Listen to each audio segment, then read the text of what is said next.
Indira ഗ്യാരണ്ടിയിൽ vote ചോദിച്ച് vote മേടിച്ച് അധികാരത്തിലെത്തിയ വി ഡി സതീശന്റെ ഏറ്റവും വലിയ അട്രാക്ഷൻ എന്തായിരുന്നു? KSRTCയിലെ സ്ത്രീകളുടെ സൗജന്യ യാത്ര. രാഹുൽ ഗാന്ധിക്ക് ഒരു വെള്ള പേപ്പർ എഴുതി കൊടുത്തപ്പോ ഇടവും വലവും നോക്കാതെ കേരള രാഷ്ട്രീയത്തിലെ UDF നേതാക്കളെ, കോൺഗ്രസ് നേതാക്കളെ വിശ്വാസം അർപ്പിച്ച് സാക്ഷാൽ രാഹുൽ ഗാന്ധി പ്രഖ്യാപിച്ച ആ പ്രഖ്യാപനം, കോഴിക്കോടിന്റെ കടപ്പുറത്ത് ഈ നാട്ടിലെ സ്ത്രീകൾക്ക് ഞങ്ങൾ സൗജന്യ യാത്ര KSRTCയിൽ നൽകുന്നു എന്ന്.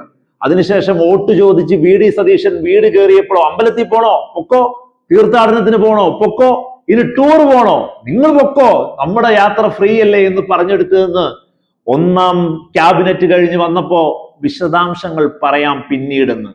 ഇന്ന് ബുധനാഴ്ച വീണ്ടും രണ്ടാം ക്യാബിനറ്റ് കൂടി പുറത്തു വരുമ്പോ പഠിക്കുവാണ് പറയാമെന്ന്. മുഖ്യധാരാ മാധ്യമങ്ങൾ ചർച്ച ചെയ്യുന്നത് ശരിയാണെങ്കിൽ ഓർഡിനറി ബസ്സിൽ മാത്രമായി ഒതുങ്ങാൻ പോകുന്നു സ്ത്രീകളുടെ സൗജന്യ യാത്ര എന്ന്. സതീശ, ഇതായിരുന്നില്ലല്ലോ ഇന്ദിരാ ഗ്യാരണ്ടി പറയുമ്പോഴുള്ള ആ ഒരൊറ്റ ചങ്ക് വിരിച്ചുള്ള വർത്താനം.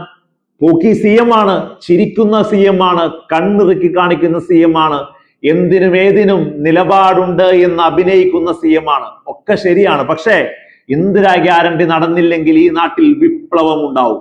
ഈ നാട്ടിലെ വനിതകളെ, അമ്മമാരെ, സ്ത്രീകളെ, ചെറുപ്പക്കാരായ നമ്മുടെ പെൺമന്മാരെ എല്ലാം കബളിപ്പിച്ച് 100 ദിവസത്തെ കർമ്മ പദ്ധതിക്ക് ശേഷം, അല്ലെങ്കിൽ ജൂൺ 15 അന്ന് രാവിലെ ഈ നാട്ടിലെ സ്ത്രീകൾ ബസ്സിൽ കയറുമ്പോ ഫാസ്റ്റ് പാസഞ്ചർ ആണോ, സൂപ്പർ ഫാസ്റ്റ് ആണോ, അതെയോ ലിമിറ്റഡ് സ്റ്റോപ്പ് ആണോ, ഓർഡിനറി ആണോ എന്ന് നോക്കിയായിരിക്കില്ല. നിങ്ങൾ പറഞ്ഞ ഇന്ദിരാ ഗ്യാരണ്ടിയുടെ ഒരൊറ്റ ഗ്യാരണ്ടി മുഖവിലക്കെടുത്ത് പെങ്ങന്മാർ, സ്ത്രീകൾ, അമ്മമാർ, വനിതകൾ KSRTCയിൽ കയറുമ്പോ അവിടെ ഓർഡിനറിക്ക് മാത്രമാണ് എന്ന തീരുമാനമാണ് നിങ്ങൾ കൊണ്ടുവരാൻ തീരുമാനിക്കുന്നതെങ്കിൽ UDFന്റെ നെഞ്ചത്തടിക്കുന്ന ആദ്യത്തെ ആണി ജൂൺ 15 വരെ നീണ്ടുപോകാൻ നിങ്ങൾ പ്രാർത്ഥിക്കുക എന്ന് മാത്രമേ അതിന് പറയാനുള്ളൂ. കാരണം നിങ്ങൾ പറഞ്ഞ ഏറ്റവും വലിയ ഗ്യാരണ്ടി, അതിൽ നിന്ന് തന്നെ നിങ്ങൾ പുറകോട്ട് പോയാൽ ഈ നാടിനെ നിങ്ങൾ വലിയ രീതിയിൽ പിന്നോട്ട് വലിക്കുന്നതായി തന്നെ കാണും.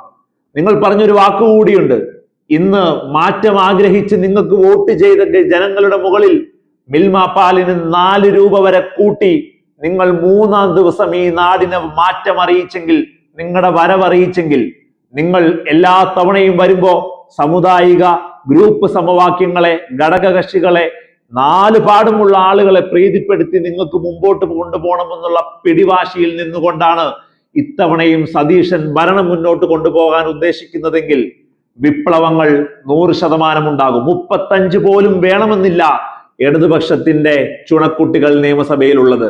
പ്രതിപക്ഷം ഒരു കാഹളമായി നിങ്ങൾക്കെതിരെ പുറപ്പെടുമെന്ന് കരുതിയിരുന്നോളൂ.